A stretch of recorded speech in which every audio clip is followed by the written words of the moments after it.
Cari, te vamos a sacar una foto ahí por cuando arranquemos.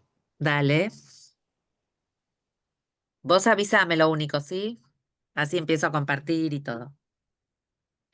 Bueno, gracias Karina. Por supuesto, yo te voy a presentar brevemente y seguro muchos de ustedes ya la conocen.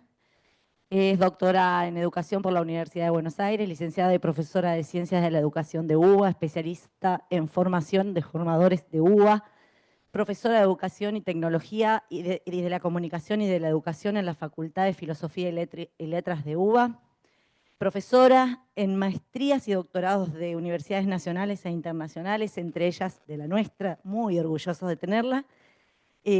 Así que es investigadora, escritora de numerosas publicaciones, que de hecho tenemos un libro muy reciente que los invito a leerlos porque tiene que ver con la temática de hoy. Así que, Karina, siempre sí, porque sos una gran persona antes que educadora, siempre estás dispuesta a sumarte a los proyectos de nuestra universidad y estamos muy agradecidos por eso. Hoy está mediada por tecnología y su exposición es sobre inteligencia artificial en la educación, es decir, son los desafíos de la educación en tiempos de algoritmos, así la titulamos. Así que, si te parece, Cari, arrancamos sobre el final. Voy a usar el micrófono yo para moderar las preguntas y bueno, mientras quieran, pueden ir escribiéndolo.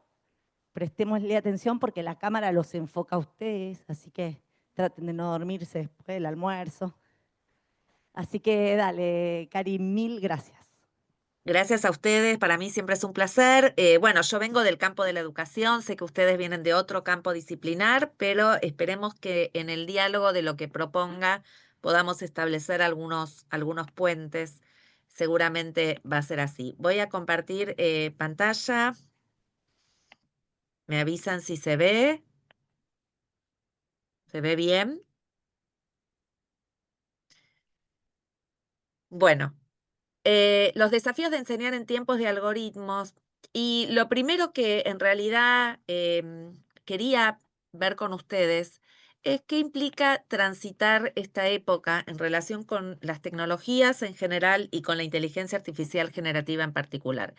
Y hay algo que a mí me preocupa y ocupa, y es qué discursos circulan y qué discursos se esgrimen en relación con estas tecnologías emergentes, pero que en realidad son parte de discursos que vienen sosteniéndose y legitimando, también cuestionando la inclusión de las tecnologías en las prácticas de enseñanza. Y yo lo llamo miopías de época porque algunos de esos discursos, de algunos de estos discursos, sobre todo los primeros estos que voy a nombrar, son reduccionistas. Lo que hacen es opacar o no dar cuenta de la complejidad del tema.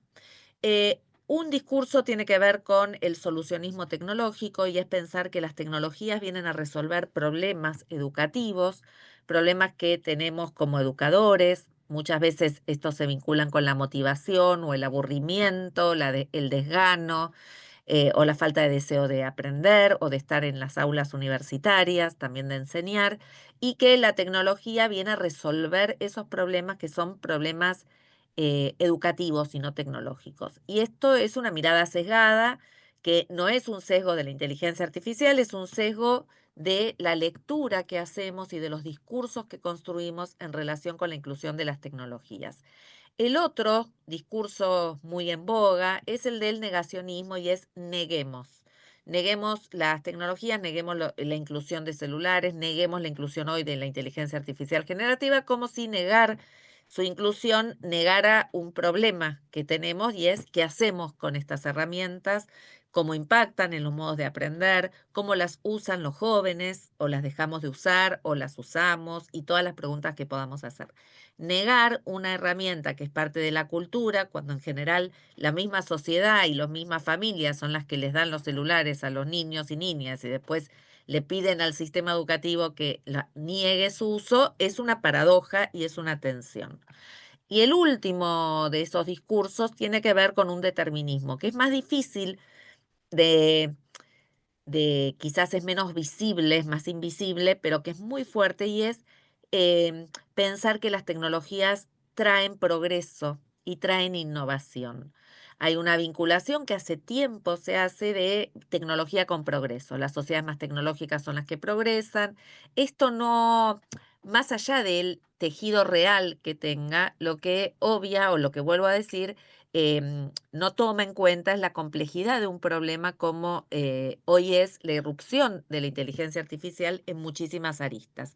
Y de alguna manera estos mitos, estos sesgos de época, perdón, traen o recrudecen o reviven algunos mitos. El mito de, por ejemplo, del reemplazo docente. Estas tecnologías van a reemplazarnos como docentes. Es un mito que apareció en su momento también con los libros, o sea, vuelve a aparecer. Y acá por detrás también está el mito de la inteligencia. ¿Qué es la inteligencia? ¿Por qué llamamos a esta tecnología inteligencia artificial?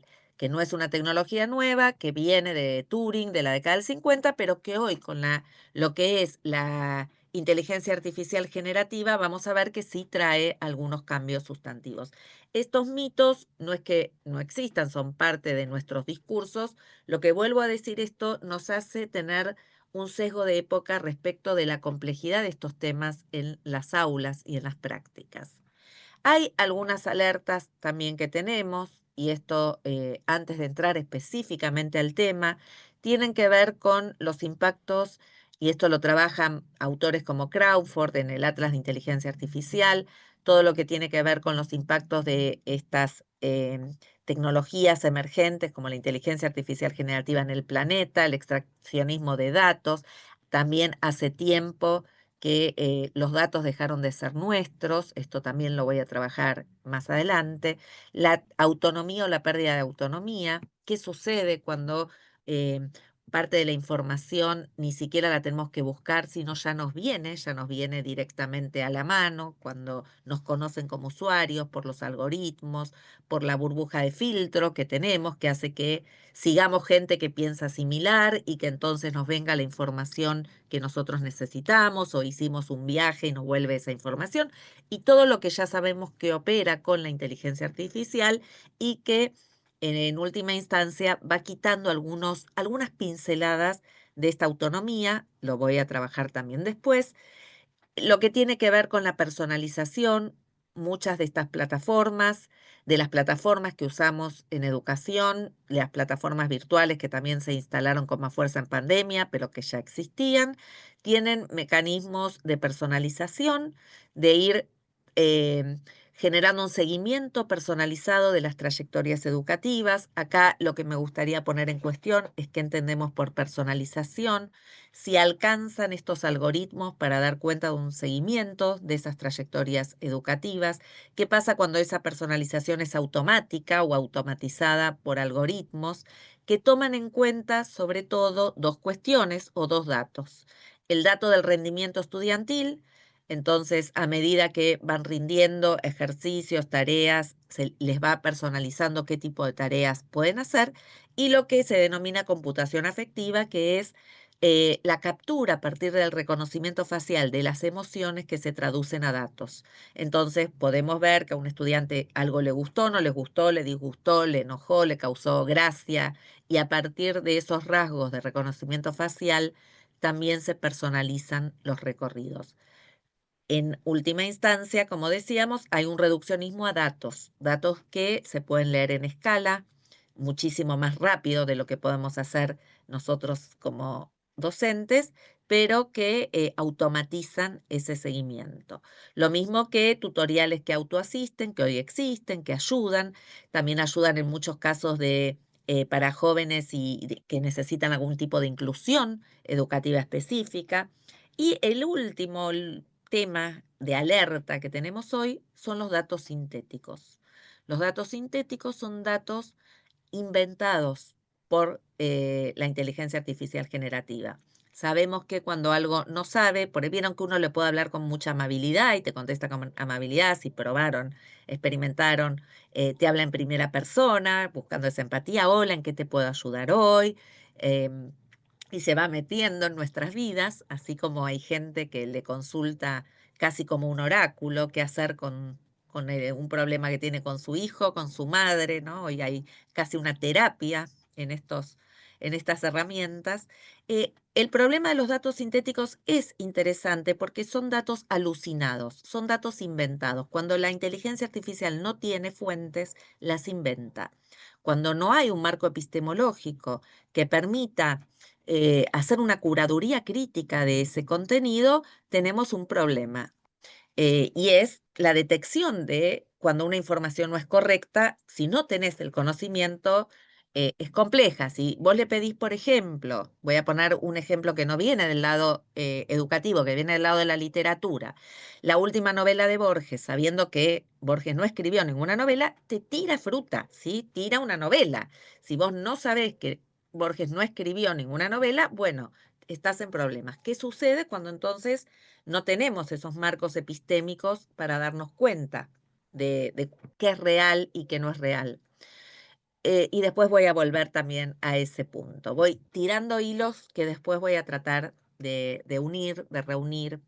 eh, los aprendizajes están cambiando y acá no es solamente por la inteligencia artificial. Hace tiempo y desde Internet las tecnologías portan promesas. Cuando yo decía que hay un sesgo de época reduccionista, de estas miradas más deterministas o solucionistas, es que no toman en cuenta que las tecnologías no son neutrales, que portan intereses, intereses corporativos, intereses políticos, intereses de distinto tipo y también intereses pedagógicos.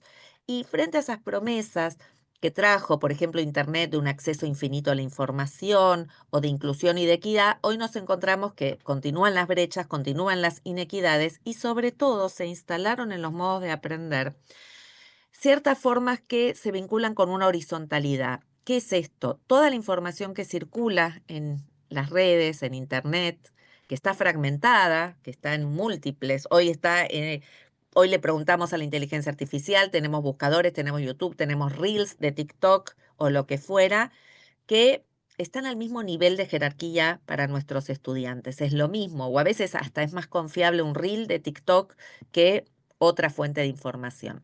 Y esa horizontalidad atenta contra una desjerarquización, y esa desjerarquización o esa horizontalidad de la información, vuelvo a esto, cuando no están los marcos epistemológicos que medien una transformación, no hay conocimiento.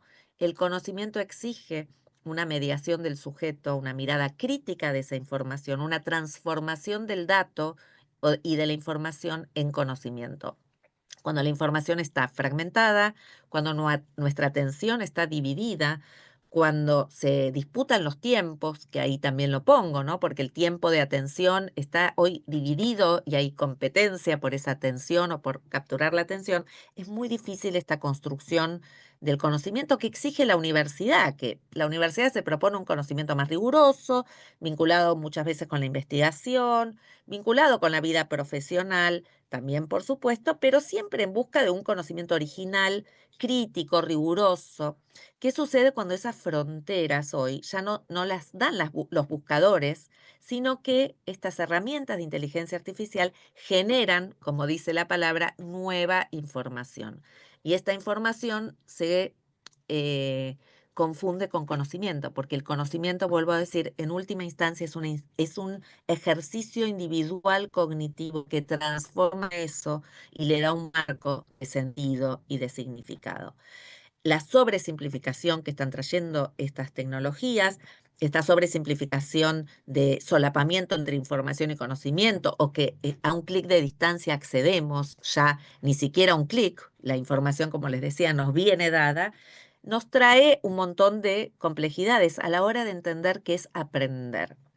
Porque, como les decía en las alertas, lo que trae la inteligencia artificial generativa como dato para la personalización no es aprendizaje, es rendimiento, es lo que a vos, el producto de ese aprendizaje, esa evidencia de aprendizaje es, bueno, hizo bien la tarea, no la hizo. Ahora, sabemos también que eso es una sobresimplificación. Que hagan bien un examen no quiere decir que hayan aprendido. Y esto lo sabemos en nuestras prácticas. Y también lo vemos después en el salto al ejercicio profesional o en el salto año a año, cuando pasan de una materia a otra y vos decís, pero esto no lo aprendiste.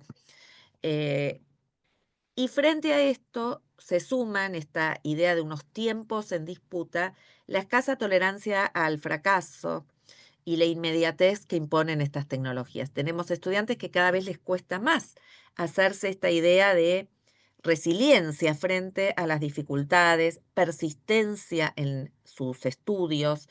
Casi recibirse es una odisea hoy para muchos y muchas de los estudiantes y las estudiantes. En este contexto, ¿cómo generamos pensamiento complejo? Porque en definitiva, lo que estas herramientas traen de inteligencia artificial generativa todavía, porque por supuesto se siguen desarrollando, eh, es una simplificación del lenguaje. Son modelos predictivos, modelos del lenguaje que operan bajo la predictibilidad, que no tienen la metáfora, que no tienen la ironía, que no tienen el contexto de esa información, que no tienen esa riqueza. Y nosotros como docentes, creo yo, es mi posición, tenemos que generar un pensamiento complejo, alternativo, crítico. Y la pregunta que está detrás de todo esto es, ¿qué habilidades?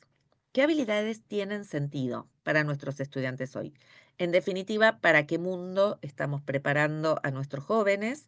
¿Para qué sociedad? ¿Para qué trabajo? Porque mientras preparamos a estos jóvenes, los trabajos cambian, la sociedad cambia. Hay un diálogo ahí de relación entre universidad y sociedad que no podemos perder. Muchas veces, y esto lo voy a decir muy críticamente, la universidad se aísla como si fuera un muro de esta sociedad, pero esta sociedad con sus modos de trabajo, con sus tendencias culturales, con sus tiempos veloces y vertiginosos, bueno, nos produce algún tipo de pregunta que tenemos que pensar y que formular y un diálogo que tenemos que reconstruir, porque estamos formando jóvenes para una sociedad que muta, una cultura compleja, un mundo del trabajo que también está interpelado y tenemos que revisar qué enseñamos y qué valor tienen las habilidades que estamos formando. ¿Se va escuchando bien? ¿Se va entendiendo? ¿Alguna manito ahí que levante? Bien, Perfecto, gracias. perfecto. Las implicancias son muchísimas. Voy a ir entrando ya mucho más específicamente en el tema. Voy a dejar de dar los rodeos que doy para entrar en tema. La inteligencia artificial generativa opera sobre dos ideas, la predictibilidad, es decir, la posibilidad de predecir qué va a venir por los modelos del lenguaje, pero también la posibilidad de generar en base a una gran base de textos, de datos, nuevo contenido. A diferencia de un buscador, genera nueva información con algoritmos que toman o van creando modelos y patrones. Esos modelos y patrones muchas veces no los cuestionamos. Cuando hablamos de sesgo, hablamos de datos que pueden estar sesgados de bases. Por ejemplo, se saben o se conocen anécdotas de en recursos humanos de uso de inteligencia artificial para tomar para un puesto de trabajo, que si los currículums son mayoritariamente masculinos, de hombres blancos, etcétera, etcétera, es probable que, altamente probable que el próximo CEO de una empresa sea un hombre, porque ya está sesgada de base los datos. Hay un montón de sesgos de reporte, hay todo, en el libro justamente nosotras hacemos todo un estudio de los sesgos que hoy tiene y presentan estas herramientas de inteligencia artificial generativa y lo que les decía, un alto grado de posibilidad de hacer eficaz una tarea por la velocidad y la vertiginosidad de procesamiento de la información que tiene, mucha más alta que nosotros, pero con el riesgo de su segmentación y de lo que hoy se llama discriminación algorítmica. Muchas plataformas, por ejemplo, terminan discriminando a aquellos estudiantes que les va mejor, les sigue yendo mejor, porque tiene, por el tipo de algoritmo y por cómo están hechas las plataformas, no están pensadas desde darle más al que más necesita, por ejemplo, ¿no? Entonces, frente a esta discriminación algorítmica, bueno, tenemos que hacer algo como docentes. Y algunas de estas decisiones tienen que ver con, cuando yo les decía qué habilidades, yo estoy pensando en algunas habilidades específicas. La autonomía de pensamiento. Cuando yo les digo, bueno, cuestionemos lo que dice, lo que nos devuelve la inteligencia artificial críticamente, porque alucina, porque inventa datos, estos datos sintéticos, pero hace tiempo, si somos honestos, honestas, perdimos el ejercicio de la autonomía también, porque no lo ejercen nuestros estudiantes en nuestros campos de estudio ni muchas veces en las profesiones. ¿Qué significa esto? Nuestros estudiantes no deciden currículum, no deciden escuela cuando son chicos, no deciden poco. Queremos sujetos autónomos, decimos que la inteligencia artificial nos merma la autonomía y sin embargo nuestros jóvenes tampoco deciden en su paso por el sistema educativo. Después las empresas o el mundo del trabajo pide sujetos creativos, sujetos autónomos que tomen decisiones. ¿Qué decisiones tomaron estos sujetos a lo largo de su vida académica? Pocos, pocas decisiones, poca autonomía, poca capacidad crítica. Entonces, em, hay que empezar a mirar adentro a quiénes estamos formando, qué contenidos estamos dando, qué posibilidades les damos de codiseñar con ellos algo que les dé autonomía o que les permita tomar decisiones, no solamente didácticamente, porque en general esto es, bueno, te doy un caso, que es lo que hacemos, ¿no? Aprendizaje basado en proyectos, en problemas, en casos, y ahí tomas decisiones, pero no decidiste currículum, no decidiste un montón de cosas antes, ¿no? Entonces, ¿cuál es ese margen de autonomía que manejamos? Por otro lado, la autoconfianza, que para mí es importante porque está hoy un poco hackeada. La autoconfianza es la posibilidad de sentir que vos podés hacer las cosas, no que no podés. Miramos mucho más los fracasos, seguimos enfocando la evaluación hacia lo que no pueden hacer más que hacia lo que pueden hacer. Yo, como, bueno, Mariana sabe, trabajo en el tema de los videojuegos. Me gustan los videojuegos porque parte de lo que sucede en los videojuegos es que te da confianza. Vos no pasás al siguiente nivel si no dominaste el nivel anterior y te permitís fracasar, entre comillas, porque sabes que vas a tener más vida, más energía o podés volver a empezar. El sistema educativo no prepara para volver a empezar. Cada vez está más difícil que terminen las carreras universitarias y hay algo que tiene que ver con esa confianza que vamos mermando. Y entonces terminan delegando más confianza en estas herramientas, porque también hay una cuestión de confianza. Confío muchísimo en que la inteligencia artificial, esto lo veo mucho en jóvenes, me va a dar una respuesta más confiable que la que yo mismo puedo hacer. El resumen lo va a hacer mejor. No es solo facilismo, ¿sí? Porque uno piensa, bueno, le doy porque lo va a hacer mejor, lo va a hacer, sino que lo va a hacer mejor. Y ahí hay un tema para trabajar. Y, por supuesto, la capacidad crítica y la autorregulación. La autorregulación es una capacidad metacognitiva que da cuenta de la posibilidad de tomar decisiones respecto de cuál es la mejor estrategia que tengo para aprender.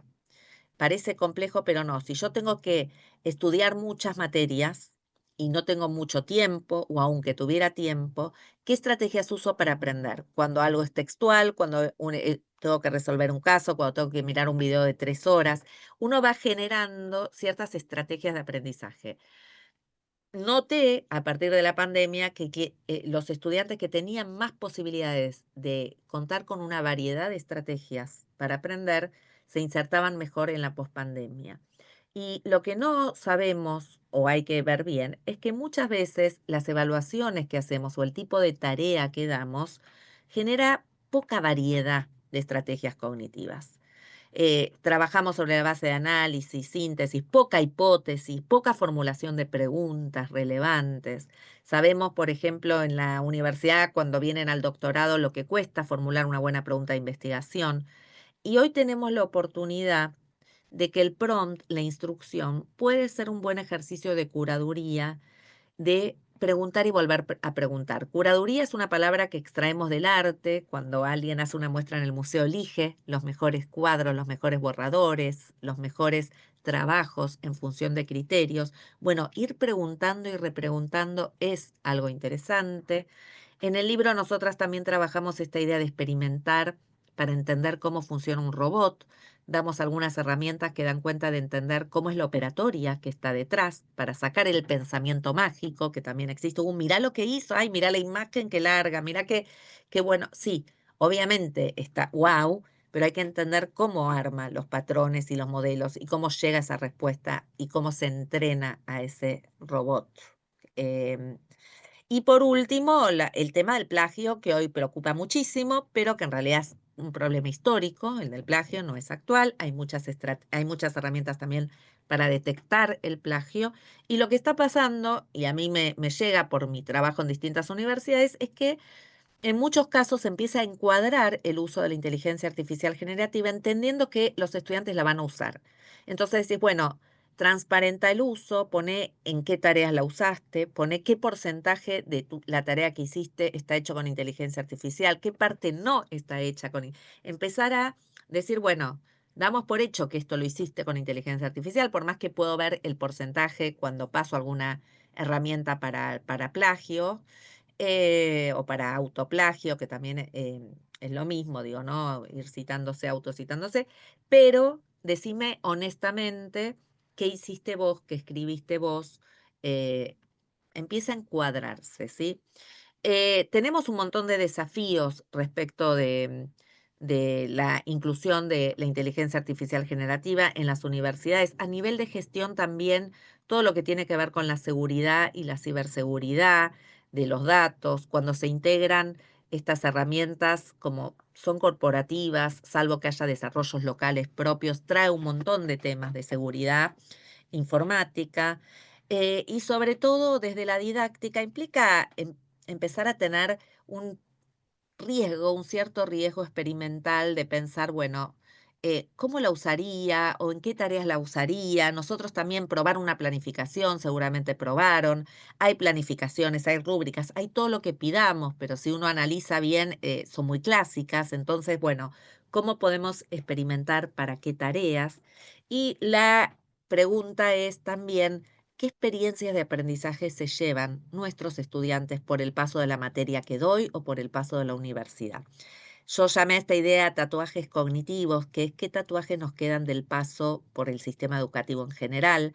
Quienes nos dedicamos a la docencia tenemos una historia enorme con el sistema educativo porque nunca nos fuimos de ahí, y estas experiencias valiosas es el hilo para tirar de lo que me gustaría pensar con ustedes, porque en realidad lo que uno se lleva, además de conocimientos que hoy están muy en las redes, digo, en esta periferia digital, es experiencias. Son rastros de experiencias o huellas de esas experiencias que nos permiten seguir eligiendo lo que hacemos y lo que somos y seguir trabajando en el campo profesional que decidimos trabajar. No son tantas esas experiencias, pero entendiendo que quien va a sentarse a un aula universitaria hoy no puede estar escuchando a un docente con una PPT de 50 slides repitiendo lo que un libro dice, porque eso ya no es la clase, y la clase como experiencia educativa tiene que cambiar.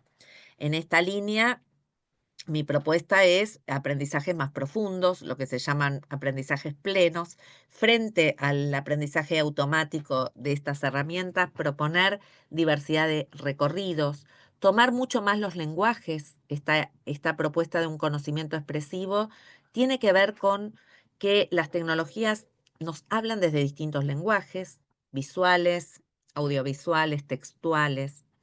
Y sobre todo, algo que a mí me viene preocupando mucho, que es qué nos queda de aprendizaje genuino, esto que se llama transferencia lejana o los residuos cognitivos, residuos no como basura, sino lo que queda después del paso de una materia, de una carrera, en relación con los aprendizajes. No son tantos, si uno hace una autocrítica o se ve a sí mismo cómo aprendió, va a ver que hay un montón de aprendizajes que quedan y otros que no. Por supuesto, tienen que ver con los intereses, tiene que ver con un montón de cuestiones, pero apuntar a ese corazón de la experiencia y salir de ese reduccionismo que también tenemos en la didáctica, que es Si explico, estoy enseñando. Bueno, la explicación es una de las funciones de la enseñanza, no es la única. El rendimiento también tiene que ver con el aprendizaje, pero no es lo único. Hay cosas que se escapan al rendimiento. Puedo no rendir bien y haber aprendido. Puedo rendir bien y no aprender, porque el aprendizaje tiene como evidencia el rendimiento, pero también tiene otras cosas, tiene las vivencias, tiene los vínculos, tiene toda otra cuestión que no es solamente la del rendimiento. Voy a ir cerrando, pero cerrando ideas para empezar el diálogo, que es lo más interesante con ustedes, y es cuáles son los desafíos de época. Cuando yo digo desafíos de época es porque me interesa. La época que nos toca transitar es una época de mucha incertidumbre. Nos aparecen permanentemente este tipo de interpelaciones de, por ejemplo, la inteligencia artificial generativa nos pone a formular preguntas que quizás nos hicimos y quizás nunca nos las hubiéramos hecho. Y es difícil tomar decisiones mientras también estas tecnologías cambian y nos van proponiendo nuevas preguntas. Es casi un desafío a dos tiempos, el tiempo de la coyuntura de decidir qué es lo primero que hacemos, qué hacemos, la usamos, no la usamos, la ponemos, no la ponemos, regulamos, no regulamos, em, prohibimos, no prohibimos, y el tiempo a largo plazo, que es cuál es el sentido de la universidad, cuál va a seguir siendo el sentido de nuestras profesiones, que son preguntas mucho más profundas. Sigo pensando que frente a toda esta cuestión conviene una profundización de ciertos contenidos por sobre otros. Es algo que no hacemos. En pandemia hicimos ese ejercicio de decir, bueno, de mi materia, ¿qué es esencial? Y volvimos a los currículum sábanas enormes, y hay que volver a ese ejercicio de pensar el espiralamiento, la profundidad, una inmersión más profunda en algunos ejes temáticos que son sustantivos y después decidir que otros los tendrán en el ciberespacio. Eh, Proponer tareas creativas que permitan un pensamiento crítico. eh, Entrenarnos con la inteligencia artificial sobre el supuesto de que un buen entrenamiento es incluso lo que les decía, bueno, a ver, fíjate cuándo alucina, cuándo te parece que la información es real o no es real, trabajar o tensionar hacia ahí, o formular buenas preguntas que te parece que no va a contestar la inteligencia artificial generativa. Em, lo que Hales llama ensamblajes cognitivos tiene que ver con empezar a pensar, y eh, hay toda una idea de Saden en esto también de humanidad aumentada, empezar a pensar en las tecnologías, no solo con, estamos en estas tecnologías, estamos inmersos en estas tecnologías, y la concepción ahí es que no hay un uso instrumental, las uso para rendir, las uso para una tarea, sino que cuando uso estas herramientas hay parte de mis modos de aprender que están cambiando. Ahora voy a ir a eso también. Cómo alentar el deseo de seguir aprendiendo, de seguir perteneciendo a la universidad y cuestionar los patrones, cuestionar estos sesgos. Y sobre todo entender que si nosotros no somos nosotros los protagonistas de esta historia con la inteligencia artificial, pongo en duda si estamos garantizando futuros inclusivos. Y el futuro también pensado como derecho, así como la tecnología es un derecho, el futuro también es un derecho. Y estos jóvenes se van a insertar en un mundo que va a cambiar, donde van a tener cada vez más competencia y menos tiempo de incidencia, ¿no? En esta formación cada vez más veloz que tenemos que tener. Y bueno, ¿qué futuro les estamos dejando a estos jóvenes? Esto implica un diálogo.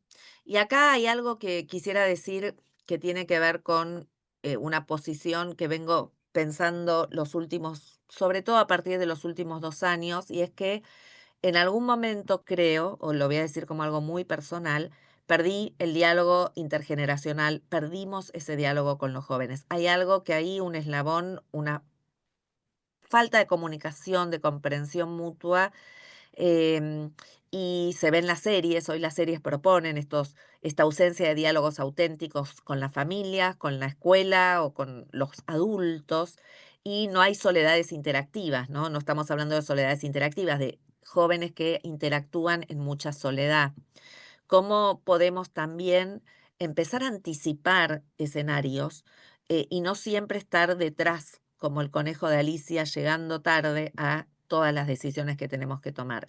Tomamos decisiones cuando irrumpe la cultura, irrumpen las tendencias. Hay todo un ejercicio para hacer de cuáles son estos escenarios de futuro que nos están proponiendo. Incluso en las mejores distopías hay parte de realidad. La ciencia ficción anticipó muchos inventos que hoy existen y me parece que son ejercicios para hacer interesantes, entender qué sería formar ciudadanos digitales críticos, cuál es la identidad de estos ciudadanos digitales críticos, cómo podemos producir en un múltiple formato. Eh, la brújula, por eso la puse ahí, es didáctica. Las tecnologías, y volviendo a esos discursos del inicio, no generan por sí mismas una innovación si la innovación no es didáctica. Tenemos que ir moviéndonos de esa instrumentalidad, casi domesticación, como el Principito a su zorro, de que no lo podía domar, no lo podía domesticar. Tratamos de domesticar esa tecnología y la concepción relacional dice, que trae Vygotsky, que es que cada herramienta proveniente de la cultura no solo la usamos, sino que nos usa, van cambiando nuestras formas de escribir, de procesar la información, de la memoria, todo lo que le delegamos de memoria a estas herramientas al celular, por ejemplo, no quiere decir que no tengamos memoria, pero sí que nos pone a cuestionar si vamos a seguir teniendo las mismas capacidades cognitivas como humanidad. Acá cuando yo pregunto qué delegamos y qué no delegamos, tiene que ver con eso. Estamos delegando muchas funciones cognitivas. ¿Cuáles serían indelegables? ¿Cuáles serían como nuestras banderas docentes? Decir, bueno, esto no lo puedo delegar, necesito formar en esto y es inclaudicable. Y lo que les decía también de, bueno, que la inteligencia artificial es literal, no contextualiza, no metaforiza, hay un montón de riqueza en el lenguaje que no podemos perder como sociedad, como humanidad. Prueben poner un meme en la inteligencia artificial, nosotros en alguna herramienta, nosotros lo hicimos, por ejemplo, con los memes de Julio Iglesias, si arranca Julio y llueven los memes de Julio, y no entiende el meme, ¿sí? Te pone Julio Iglesias, es un cantante, no entiende el doble sentido, ¿sí? Y todo esto es interesante también para ponernos a pensar qué nos pasa, porque lenguaje y pensamiento van unidos. Cierro entonces con estas ideas. Fíjense que pasé de imágenes de cuadro a imágenes hechas con inteligencia artificial. Así como Castells en su momento, en su trilogía La Sociedad de la Información, él dijo que, y esto fue antes del año 2000, dijo que la información iba a ser un bien económico y anticipó su época. Lo mismo McLuhan con la aldea global. ¿Cómo leemos la época para anticipar algunas hipótesis? ¿Qué preguntas nos tenemos que formular más allá del uso o no uso de esta herramienta? ¿Y qué decisiones tenemos que tomar? Decisiones que son curriculares, que tienen que ver con la relación con los campos profesionales, con estas habilidades, con estos jóvenes que estamos formando. Estamos frente a un cambio de paradigma porque esta no es una tecnología cualquiera, hoy se llama metatecnología porque atraviesa todas las verticales de la sociedad, el mundo del trabajo, el mundo de la cultura, el mundo del arte, el mundo educativo. Y entonces me parece que nos trae la oportunidad como comunidad de práctica crítica que somos de entender la época y trazar algunos escenarios de futuro. Para eso hay que hacer algunos movimientos. En los que yo propongo es pasar de la selfie a la comunidad, de pasar de esas soledades interactivas a un diálogo, de la discriminación algorítmica a una justicia algorítmica inclusiva, de la parálisis que nos trae a experimentar, a perder el miedo, y del desencanto a la esperanza. Una esperanza que es política, que no es ingenua, que tiene que ver con esto que les decía, que frente a tanto desencanto, promover la idea de una esperanza, decía Freire, es una esperanza que en comunidad nos trae la posibilidad de transformarnos oportunamente y transformar a nuestros sujetos para un mundo en continuo cambio y en continua transformación, garantizando la inclusión, la democratización y, por supuesto, este derecho que les decía al futuro y el derecho a la esperanza, que también es necesario en una época un poquito compleja como la que estamos viviendo hoy. Hasta acá las ideas para iniciar diálogo, preguntas, comentarios, lo que fuera. Ya están activos en el chat, Cari, así que voy a empezar porque seguro vamos a tener varias preguntas. Gracias primero por la presentación. Un aplauso, por favor. La, la primera de Gabriela, me gustaría preguntarle sobre cómo conciliar la inteligencia artificial con la masividad. Muchas de las prácticas que se mencionan parecen estar en tensión con la idea de masividad en el aula. Eh, Yo vengo del mundo masivo, ¿sí? Les quiero decir, vengo de la Universidad de Buenos Aires, creo que es masiva. Dirigí el programa UBA 21, por el que pasaban 100.000 estudiantes. Teníamos materias como pensamiento científico y sociedad-estado que rendían 10.000 estudiantes, o sea que vengo de dirigir, no ahora, ¿no? Pero hace unos años, un programa que era masivo, y me gusta el desafío de la masividad. Y ahí había que tomar, les vuelvo a decir, examen a 10.000 alumnos, ¿no? Simultáneamente. No era una tarea fácil. Por supuesto, en turnos y todo, era un desafío enorme. La corrección ni hablar. Me acordaba hablando de la ciencia ficción de Robotina, que corregía exámenes y uno decía, qué lindo sería tener una robotina que corrija 500 exámenes, que era lo que tenían que corregir los docentes que yo dirigía.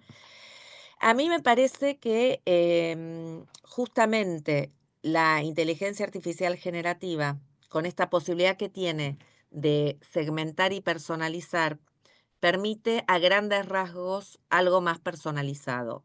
Digo a grandes rasgos porque no le tendría una confianza absoluta.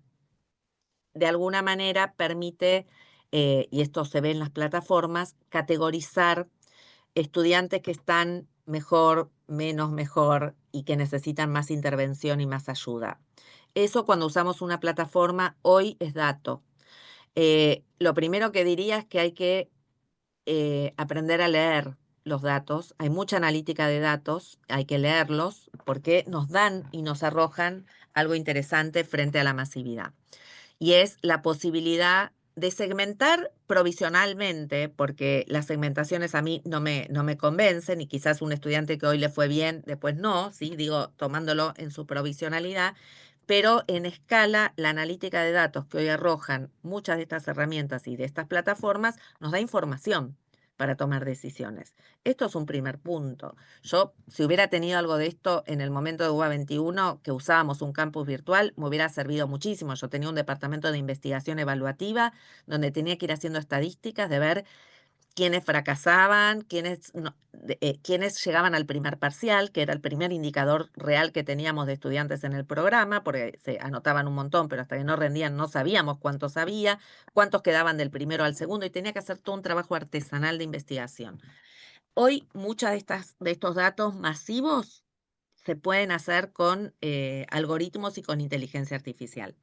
Eso por un lado. Y por otro lado, si tenés un aula masiva, que no sé a qué llaman masividad, calculo que a 300 estudiantes, 400 estudiantes, em, haría ejercicios también con inteligencia artificial de experimentación, porque si hay algo que nos permite después es tener el registro de la tarea que hacen.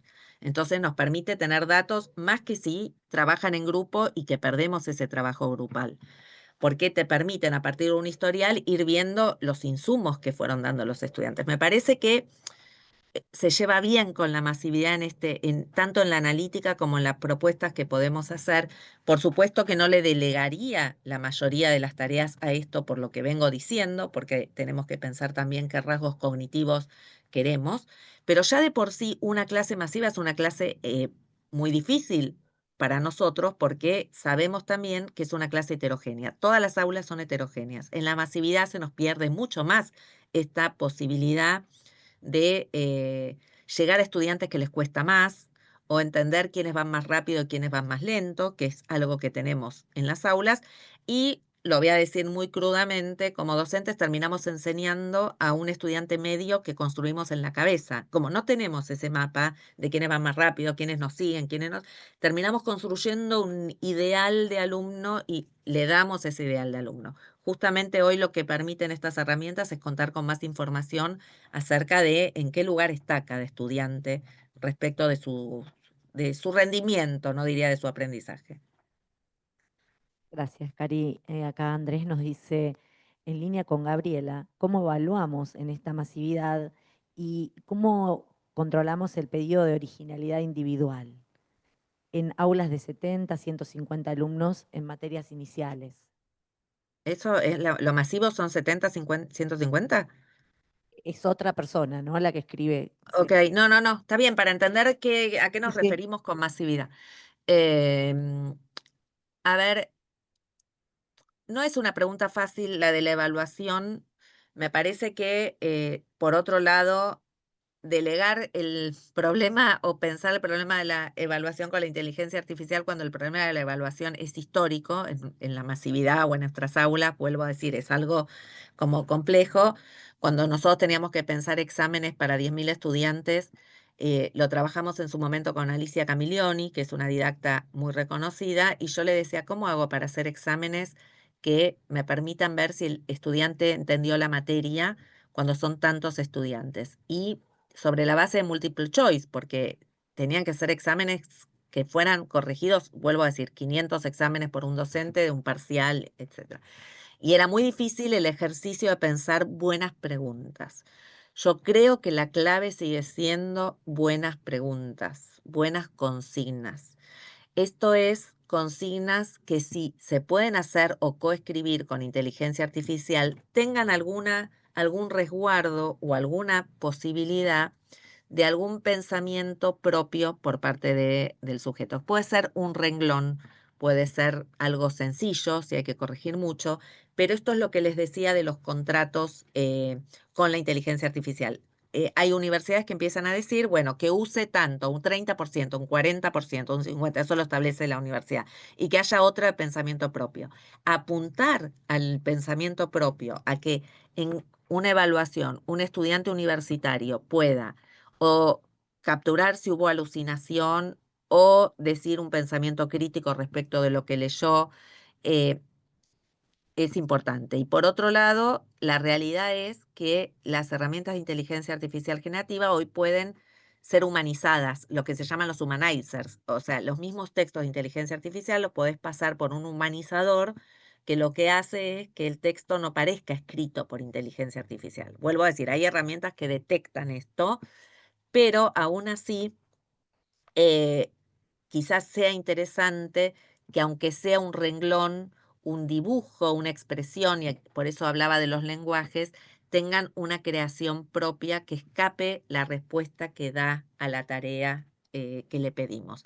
En la masividad implica una corrección tremenda, lo sé, lo viví, lo conozco, pero es eso o empezar a hacer algunas preguntas orales y volver a alguna cuestión de la oralidad, que en algunos casos se vuelve a hacer, de decir, bueno, esto lo escribiste, ahora quiero que me cuentes, que me digas, que me hables. En la masividad es difícil eso, pero bueno, se pueden hacer focus group o se pueden hacer también complementar estrategias escritas con estrategias orales. Hay que pensar, creo que no es que yo tengo la posta, digo, apuesto a permanentemente a ver qué puedo hacer para justamente mejorar la creatividad, pedirles un pensamiento propio, decirles que hagan algo divertido con esa información, que construyan un meme propio y no copiado, que hagan un tráiler o que hagan... Siempre estoy buscándole la vuelta para que haya algo que escape los márgenes de lo automático, ¿sí? Gracias, Cari. El mismo profe nos dice, excelente la profe, su opinión sobre cómo están trabajando países que fueron avanzados o pioneros en educación, por ejemplo, europeos, donde están volviendo al libro de papel y a negar el uso del celular en la escuela. Sí, bueno, sobre esto hay mucho debate. España, por ejemplo, tiene toda una línea que discute el negacionismo digital. Creo que ni es todo digital ni es todo analógico. También hay que enseñar a usar críticamente estas herramientas, porque si no lo hacemos desde adentro, le estamos dando demasiado a las herramientas, que vuelvo a decir, son corporativas, no son neutras, generan pensamientos, generan patrones. No me parece una vuelta a lo analógico puro. Sí me parece que no tenemos que abandonar ninguna de estas tecnologías, ni el libro ni la inteligencia artificial generativa, y ver cuándo una tecnología o cuándo la otra. Pero negar absolutamente la inclusión de estas tecnologías es darle mucho lugar también a, como yo digo, al mercado negro. El mercado negro son lo que hacen fuera del sistema educativo, ¿no? Tenemos otra acá, Daniela. Muchas gracias, Karina. Muy claro y enriquecedora la presentación, teniendo en cuenta que la propuesta de enseñanza de una o un docente no es igual si está dirigida a los primeros años en la universidad que a los últimos. ¿Cuál crees que son los ajustes que debiéramos hacer en nuestra práctica docente en este contexto, en cada uno de los momentos de la trayectoria académica? Wow, esto excede, pero bueno, a ver. Sí. Voy a decir mi opinión, que por supuesto tómenlo como mi opinión después de tantos años de trabajo en el sistema educativo y sobre todo en la universidad. A mí me parece que es cierto que es distinto los primeros años que los últimos, pero también me pregunto, eh, y esto lo verán ustedes en su campo profesional, ¿por qué no hacer algo de lo que hacemos en los últimos años en los primeros y algo de lo que hacemos en los primeros años en los últimos? Lo que quiero decir es, los últimos en general tienen materias más vinculadas con lo profesional, ¿sí? Suele suceder. Entonces, tenés materias más genéricas los primeros años y a medida que vas pasando por por el currículum, las materias son más específicas, más de autor, digamos, y más vinculadas con el mundo del trabajo. Yo metería el mundo del trabajo desde el inicio, eh, metería algunas materias genéricas como parte al inicio y parte al final. Es difícil, ¿no? Por supuesto. Hoy hay que volver a cuestionarse todo con el sistema de créditos y con todo lo que está viniendo. Hay que ver cómo esto termina complejizando, simplificando o no sé, impactando de alguna manera en el currículum.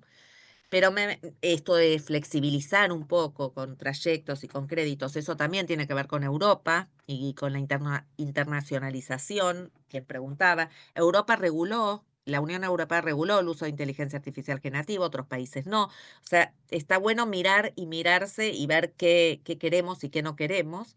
Pero en relación con estos primeros años y segundos o últimos años, me parece que se puede empezar a pensar algo que no sea tan tajante de separación entre los años y que la inserción en el mundo del trabajo venga desde el inicio, que les vuelvo a decir que cuando llegás a las materias más específicas de los últimos años vuelvas a algunos contenidos de las primeras materias. Hay ahí algo que todavía no lo tengo claro, pero sí tengo claro que no haría esa separación tan tajante de inducción generalista que hacen los primeros ciclos en las universidades y la específica que viene después. Lo volvería a pensar eso.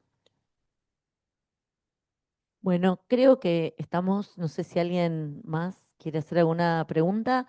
Si no, Karina, agradecerte muchísimo por tu sencillez y por siempre estar dispuesta a acompañarnos en lo que te proponemos, Bueno, muchas gracias a ustedes. Espero que les haya servido, por lo menos para pensar o para para como pensar nuestras puntapié. prácticas. Gracias, Karin. Gracias a ustedes por la invitación. No, nos vemos pronto, Karin. Muchas gracias. Chau, chau.